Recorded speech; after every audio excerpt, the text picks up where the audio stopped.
Hi viewers, అతివేగం ప్రమాదకరం. రోడ్డుపై వెళ్ళేటప్పుడు జాగ్రత్తగా వినండి. ఇంట్లో మన కోసం మీ వాళ్ళు ఎదురు చూస్తూ ఉంటారు అని రాసున్న బోర్డులు మనకు ప్రతి రోడ్డు మీద దర్శనమిస్తూ ఉంటాయి. కానీ వాటిని కొంతమంది మాత్రమే పాటిస్తూ ఉంటారు. అతివేగం, మద్యం మత్తు మరో ప్రముఖుని ప్రాణాన్ని బలికోరింది. అత్యంత వేగంగా వాహనం నడిపి ప్రాణాలు పోగొట్టుకున్న నిశిత్ నారాయణ ఉదంతం మరొక ముందే సినీ హీరో రవితేజ సోదరుడు భూపతి భరత్ రాజు బాహ్యవలయ రహదారిపై ప్రమాదానికి గురై అక్కడికక్కడే మరణించారు. ఆయన ప్రయాణిస్తున్న కారు ఆగి ఉన్న లారీని వెనుక నుంచి ఢీకొనడంతో ఈ ఘటన సంభవించింది. ప్రమాదం జరిగిన అనంతరం కారు స్పీడ్ మీటర్లు 145 కిలోమీటర్ల వేగాన్ని సూచిస్తుండడంతో అతివేగమే ఈ అనర్థానికి కారణమని పోలీసులు ప్రాథమికంగా నిర్ధారణకు వచ్చారు. మాదాపూర్ పోలీస్ స్టేషన్ సమీపంలోని ఆమ్రో సొసైటీ కాలనీలోని అపార్ట్మెంట్లో నివసిస్తున్న భరత్ శనివారం మధ్యాహ్నం శంషాబాద్లోని నోవోటెల్ హోటల్లో ఒక ఫంక్షన్కు హాజరయ్యారు.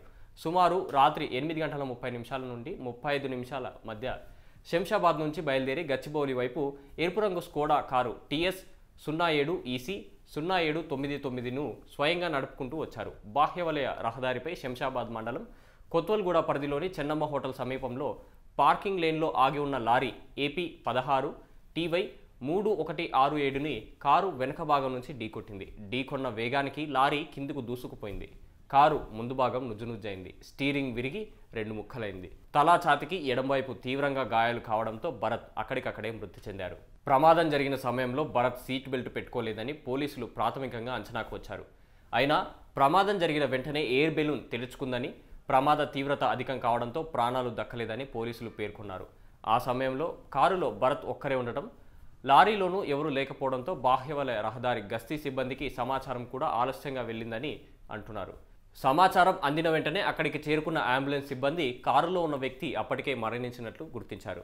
RGIA ఠాణా పోలీసులకు విషయాన్ని చేరవేశారు. పోలీసులు అక్కడికి చేరుకున్న తర్వాత మృతదేహాన్ని కారులోంచి వెతికి తీసే ప్రయత్నం చేశారు. కారు ముందు భాగం నుజ్జునుజ్జవడం, మృతదేహం కారులో ఇరుక్కుపోవడంతో సుమారు గంట సేపు ప్రయత్నించిన అనంతరం బయటికి తీయగలిగారు.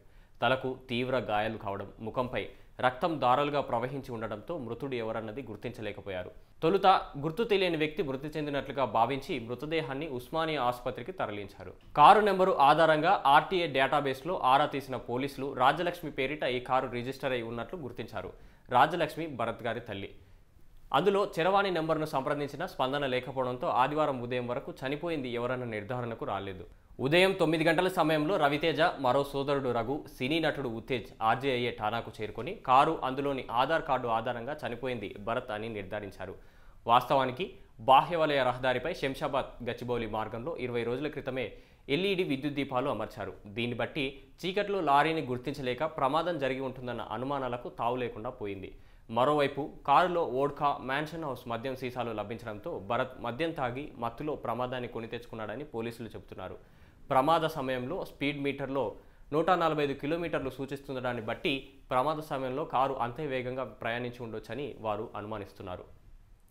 బాహ్యవలయ రహదారిపై 100 కిలోమీటర్ల గరిష్ట వేగ పరిమితిని విధిస్తూ నెల రోజుల క్రితమే సైదరాబాద్, రాచకొండ కమిషనర్లు నోటిఫికేషన్లు జారీ చేయడం గమనార్హం. ప్రమాదానికి అతివేగమే కారణమని RGIA ఇన్స్పెక్టర్ మహేష్ పేర్కొనడం ఈ అనుమానాలకు బలాన్నిస్తుంది.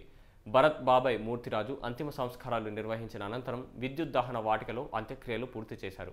అంత్యక్రియలకు భరత్ తమ్ముడు రఘు మినహా రవితేజ, ఇతర కుటుంబ సభ్యులు హాజరు కాలేదు. ఛిద్రమైన తమ్ముడి ముఖాన్ని చూడలేనని రవితేజ సన్నిహితుల వద్ద ఆవేదన వ్యక్తం చేసినట్లు తెలుస్తోంది.